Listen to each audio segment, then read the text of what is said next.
Mega daughter Niharika ప్రస్తుతం ఇండస్ట్రీలో ఎంతో బిజీగా గడుపుతున్నారు. ఈమె హీరోయిన్ గా సినిమాలలో నటిస్తూనే మరోవైపు నిర్మాతగా మారి వెబ్ సిరీస్ లను కూడా చేస్తున్నారు. ఇక ఈమె నిర్మాతగా తెరకెక్కిన మొదటి చిత్రం కమిటీ కుర్రోళ్ళు. ఈ సినిమా ఆగస్టు 9వ తేదీన రిలీజ్ కానుంది. ఈ నేపథ్యంలో ప్రమోషన్స్ కార్యక్రమాలను కూడా వేగంగా చేస్తున్నారు. ఇక స్టార్ ఫ్యామిలీ నుంచి నిర్మాతగా ఇండస్ట్రీలోకి వచ్చిన ఈమెకు మెగా కుటుంబం నుంచి ఏ ఒక్క హీరో సపోర్ట్ కూడా లభించలేదు.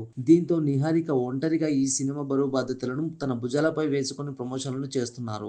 ఇంట్లో ఎంతో మంది స్టార్స్ ఉన్నప్పటికీ ఎవరు కూడా తన సినిమాకు సపోర్ట్ చేయకపోవడానికి కారణం ఏంటనే ప్రశ్న ఎదురవ్వడంతో నిహారిక సమాధానం చెబుతూ, నా సినిమా కోసం మా నాన్నే సపోర్ట్ చేయడం లేదు. ఆయన రాజకీయాల పరంగా బిజీగా ఉంటూ మంగళగిరిలోనే ఉంటున్నారు. కనీసం ఇంటికి కూడా రావడం లేదు. ఇక బాబాయ్ గురించి అందరికీ తెలిసిందే. ఈయన క్షణం కూడా తీరిక లేకుండా గడుపుతున్నారు. ఇక పెదనాన్న చరణన్న ఒలింపిక్స్ లో భాగంగా ప్యారిస్ కు వెళ్లిపోయారు. అన్నయ్య తన సినిమా పనుల నిమిత్తం వైజాగ్ లోనే ఉంటున్నారు. ఇక వదిన కాలు ఫ్రాక్చర్ కావడంతో డెహ్రాడూన్ లో ఉంటున్నారు అని చెప్పుకొచ్చింది. ఈ ఇన్ఫర్మేషన్ మీకు నచ్చినట్లయితే మన ఛానల్ సబ్స్క్రైబ్ చేసుకోండి, లైక్ చేయండి, షేర్ చేయండి. Thanks for watching.